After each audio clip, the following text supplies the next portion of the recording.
Thank you for watching, and welcome to LAQV Webinars, a webinar series on topics of green chemistry. For more information, visit our website and follow us on social media. Now I will ask Andrea Machado da Costa to present her communication on exploring the pharmacotoxicology of classic psychedelics.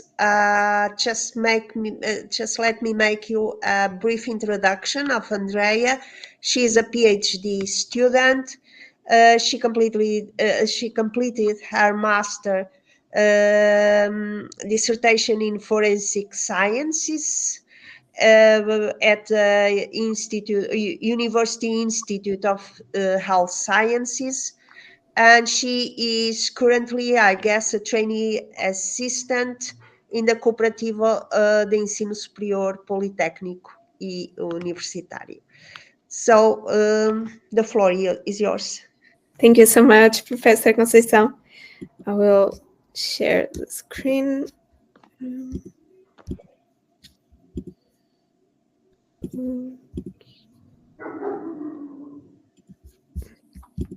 See here.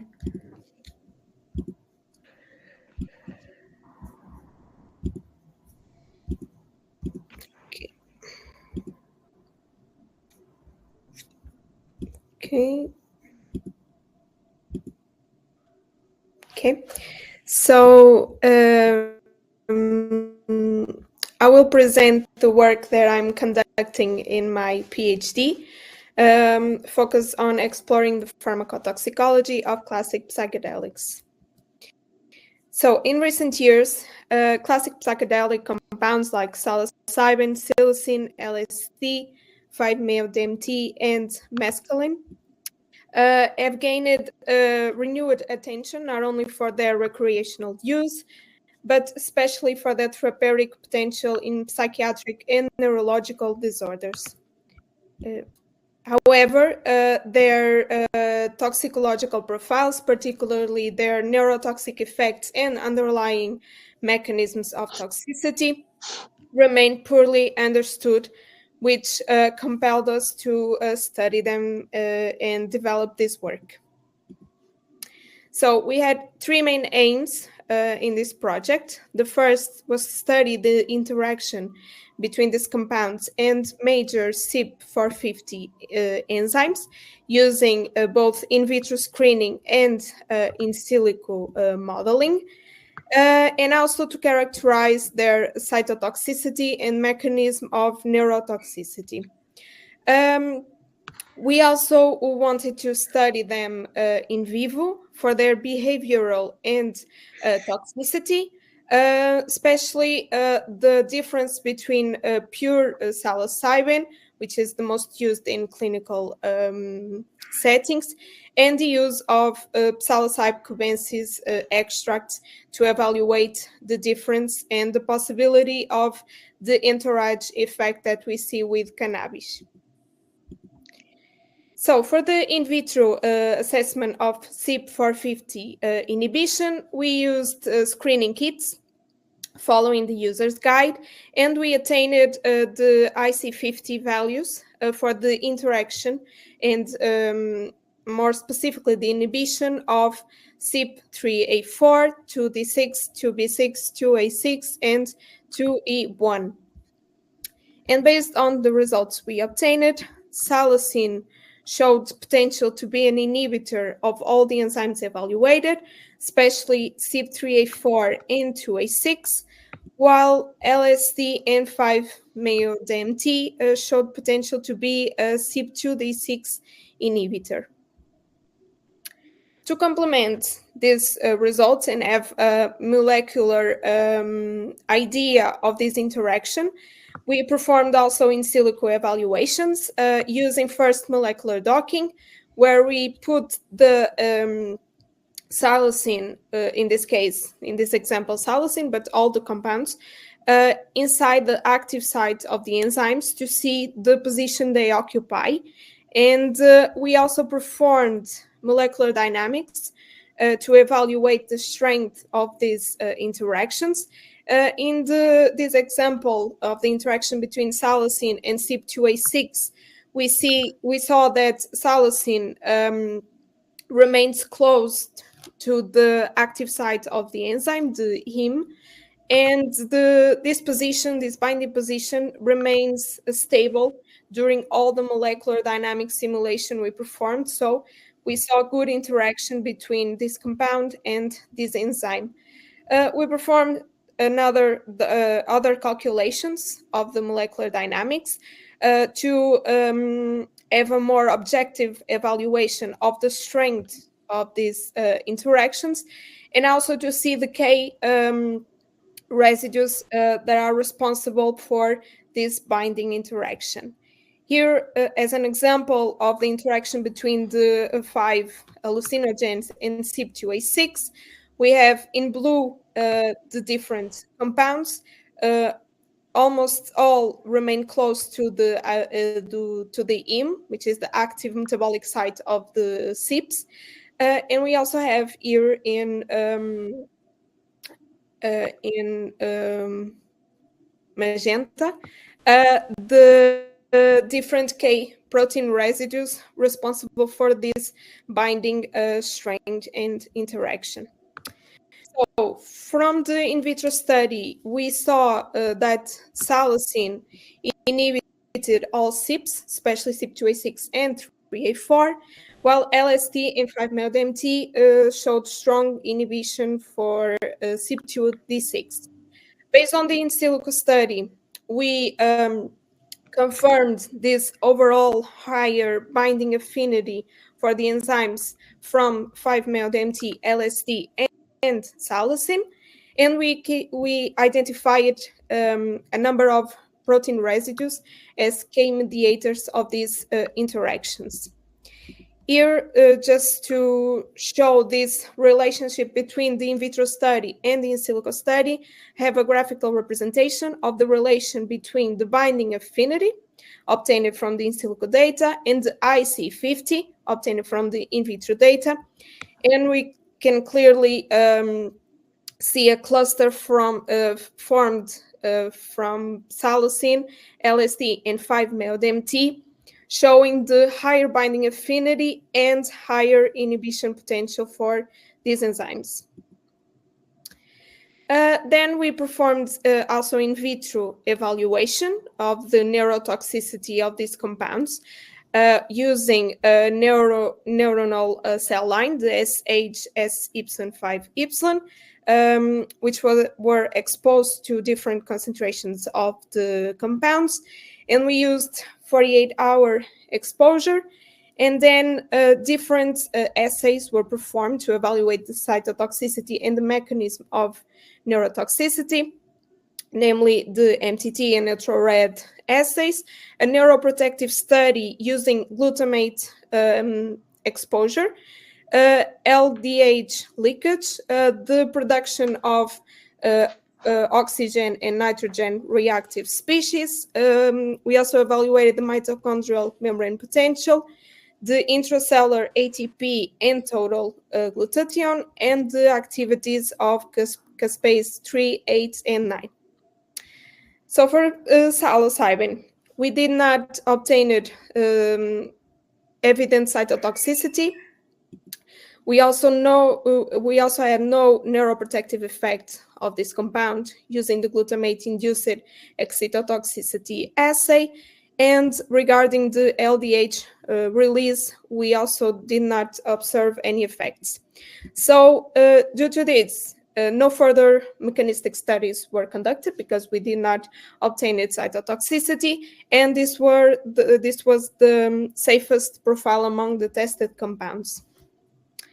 Regarding psilocin, the same assays were performed, initial assays, and we saw an increased LDH release at the highest concentrations, and we also obtained the MTT and neutral-red concentration effect curve and obtained the different AC50s for the two assays.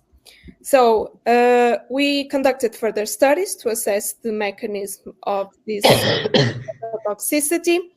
using three concentrations obtained from the MTT curve, the EC20, EC40, and EC60. So regarding the results of the mechanistic studies, we observed an increase in reactive oxygen and nitrogen species production for all the concentrations tested, an increase in mitochondrial membrane potential at higher concentration, decreased ATP levels at highest concentration, increased total glutathione levels at the two lowest concentrations, and an increase in caspase activity at a higher concentration. So, psilocin induces concentration-dependent membrane damage, oxidative stress, mitochondrial hyperpolarization, and ATP depletion, showing clear mitochondrial dysfunction. Together with the strong caspase activation that we saw, this data indicate mitochondrial-driven apoptotic cell death up to 0.54 millimole. We also saw the increased total glutathione, which suggests a compensatory antioxidant boost. However, this was lost at highest concentration tested. Psilocin is then one of the most toxic compounds in this tested panel. Regarding LSD, 5-MeO-DMT and mescaline, the same studies were conducted.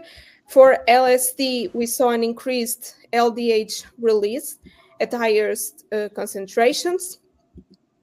And for the other studies, we observed increased reactive oxygen-nitrogen species, increased mitochondrial membrane potential, increased total glutathione levels, and also increased caspase activities. So this means that LSD also produces membrane damage, oxidative stress, and mitochondrial hyperpolarization with an apoptotic response similar to what we saw with psilocin, and is the most toxic compound tested based on the MTT, AC50, and NeutroRed results. We also saw the increase in total glutathione, suggesting a compensatory antioxidant boost.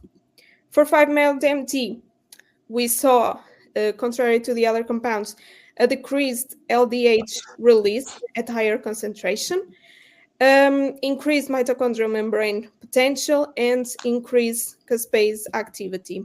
So 5-MeO-DMT induces mitochondrial hyperpolarization and also apoptosis, but it has a moderate cytotoxic profile at the concentrations tested. Lastly, mescaline also lead to increased LDH release at higher concentration, but for the other assays, we only saw an increase in mitochondrial membrane potential. So mescaline produces mitochondrial hyperpolarization, but does not engage apoptosis or energy failure. And it is the less cytotoxic compound of the four tested. Lastly, we performed an in vivo assessment of behavioral effects and toxicity. We used 18 male Wistar rats divided in three groups of 6 each. Control a group for psilocybin, where we administered 3 milligram per kilogram of psilocybin, and a group for mushroom extract, where we administered an extract containing 3 milligram per kilogram of a combination of active compounds, psilocybin plus psilocin. And the administrations were performed by oral gavage. So for the behavior test, we perform a conditioned place preference. This apparatus is composed of 2 compartments, one white, one black, separated by a small gray corridor. This assay is initiated with a preconditioning phase, where we put the rats in the gray corridor and we let them explore the apparatus during 50 minutes. Here in the last day, the T0, we did the same thing, but we measured the time spent in each compartment and the number of entries with the specific software associated with the apparatus.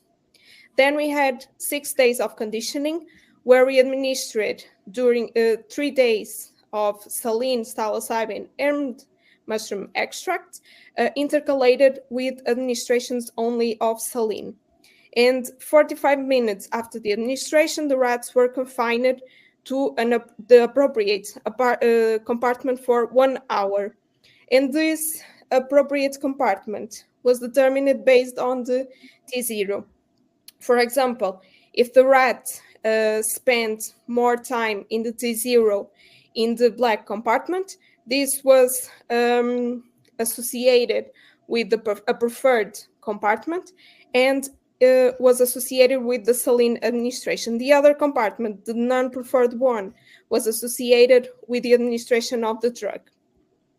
Then we had three more evaluations of the time spent in each compartment and the number of entries, the post-conditioning phase, 1 day, 1 week, and 2 weeks after the last administration. And this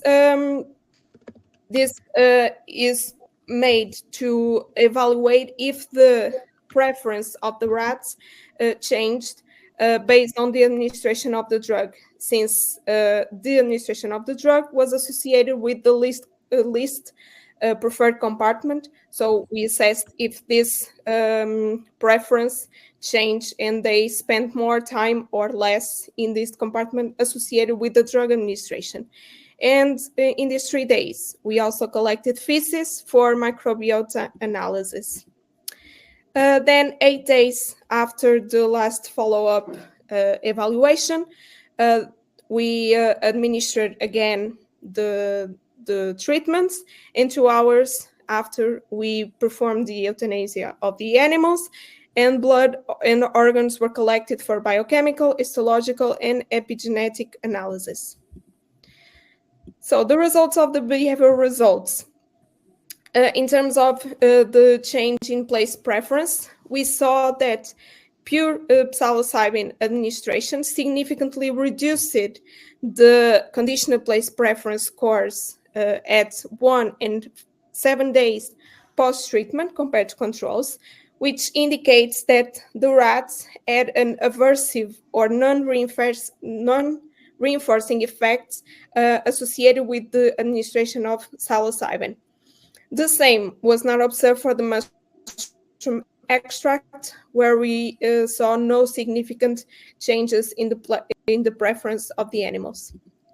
Regarding the number of entries, we saw for the extract group a transient increase in the number of entries into the drug associated compartment on day 7, suggesting here a temporary exploratory interest for this compound that was associated with the administration of the extract, while the group that received psilocybin maintained fewer entries into this compartment associated with the drug.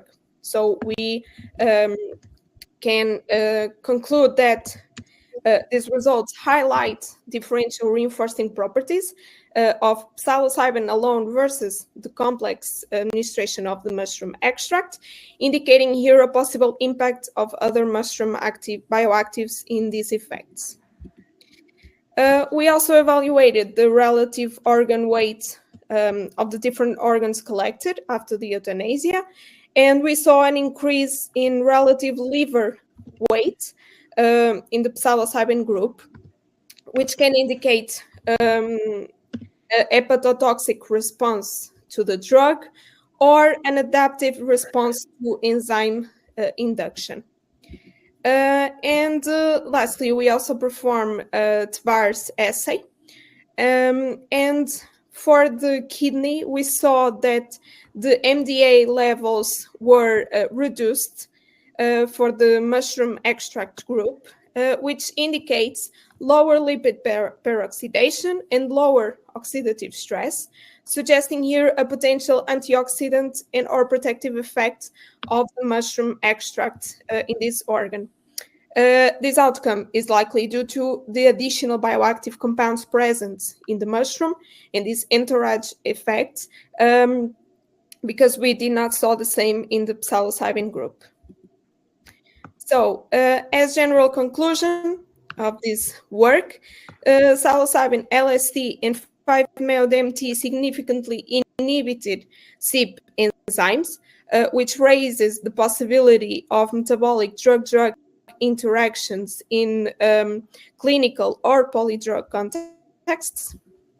In the neuronal cells, we saw psilocybin and LSD as more cytotoxic than the other compounds, with the mechanisms of neurotoxicity implicating oxidative stress, mitochondrial dysfunction, and caspase-dependent apoptosis.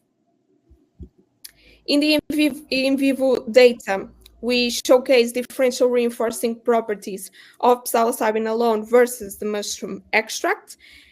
We saw an increase in relative liver weight in the psilocybin group, which is an indicative of hepatotoxic response or an increased enzyme induction, which needs further evaluation.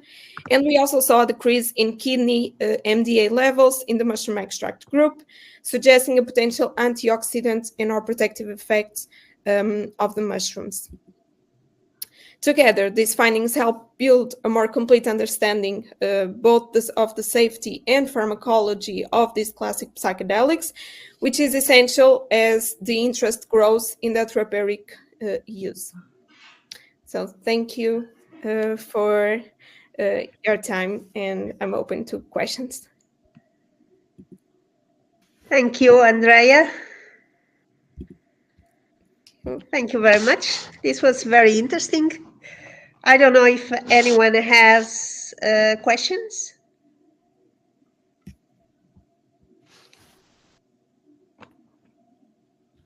I just have one curiosity. Does the mushroom, because I think that both psilocybin and psilocin are metabolically interconnected, right? Do they, the extract, you mentioned that probably the effects are due to different other drugs in the extracts. Mm-hmm. Do these extracts contain also psilocin or not? Yes, they contain both psilocybin and psilocin. We, for the concentration, use the 3 milligram per kilogram. Since psilocin is also active, we take into account both compounds to evaluate. Okay. And to determine this concentration. And if I take, which I do not, but if I take this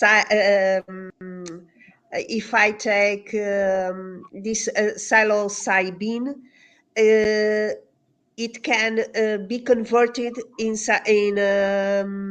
psilocin in my body, yes, so it can be toxic. Yes, because psilocybin, based on the available results in the literature, it's not the bioactive compound. It's a prodrug.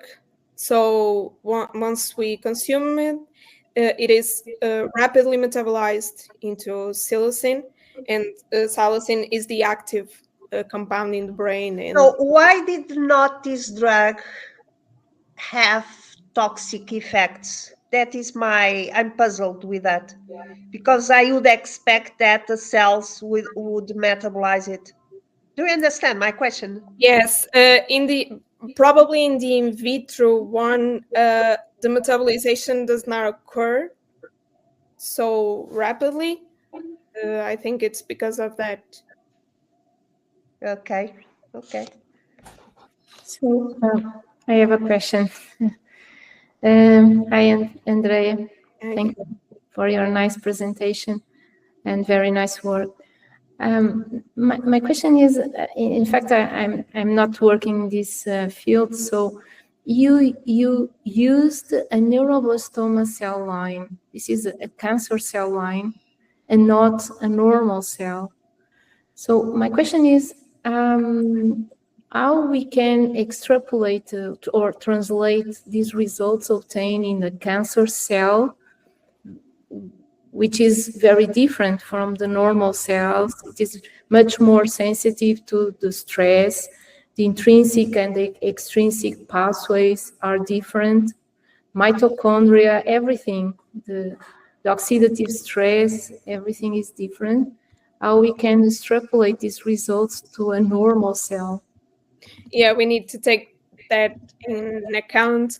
But in the literature, this is the most widely used neuronal cell line to study these compounds. But yeah, we need to take this into account and not extrapolate directly. That's why we need to perform also the in vivo ones to have a more precise response and a more direct extrapolation. But yeah. Okay, thank you. The question, yeah. Thank you, Svante. More questions?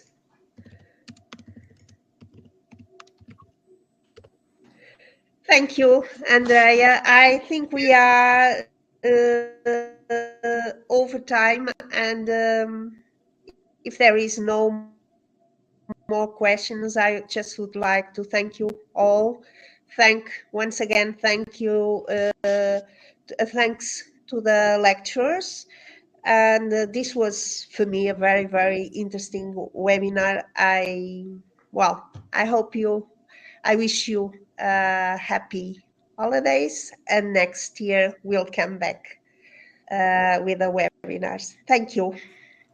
Thank you very much, Professor Conceição, and thank you to our speakers. This was our last seminar for this year, so we'll meet again in January.